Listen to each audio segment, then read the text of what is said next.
গণঅভ্যুত্থানে আমাদের যে অগ্রণী ভূমিকা ছিল, দায়িত্বশীল ভূমিকা ছিল, সেই ভূমিকার মাধ্যমে আমরা ভেবেছিলাম আমরা অতীতে আমরা নিরাপত্তায় আমরা চলাফেরা করতে পারবো। আমরা একজন রাজনৈতিক কর্মী হিসাবে আমরা বিরোধী দলের সময় আমরা যেমনি ভাবে নিরাপত্তাহীনতা ভুগছি, আজকে আমরা দেখেছি অন্তর্বর্তীকালীন সরকারের কাছে আমরা আমাদের জাতীয় রাজনৈতিক কর্মীরা নিরাপত্তাহীনতা ভুগছে। আজকে বিপিনুর বেড়ে ওঠা, ঢাকা বিশ্ববিদ্যালয় থেকে বেড়ে ওঠা এই বিপিনুর উপর যে হামলা হয়েছে, সেই হামলা অত্যন্ত ধিক্কারজনক, নিন্দনীয় বিষয়। আমরা বলতে চাই এই হামলা পরিকল্পিত হামলা। এই বিপিনুর উপর যারা হামলা করেছে তাদেরকে চিহ্নিত করে তাদের আইনের আওতায় আনার জন্য আমি উদাত্ত আহ্বান জানাবো।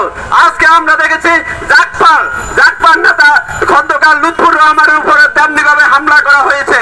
কেন, কিসের আলামতে এই হামলা? এই হামলার মাধ্যমে কিসের বার্তা দিতে চায় এই সরকার? আমরা বলতে চাই আপনারা জনগণের নিরাপত্তা দিতে পারেন না, সেখানে আপনারা কিভাবে সংস্কারের নামে আপনারা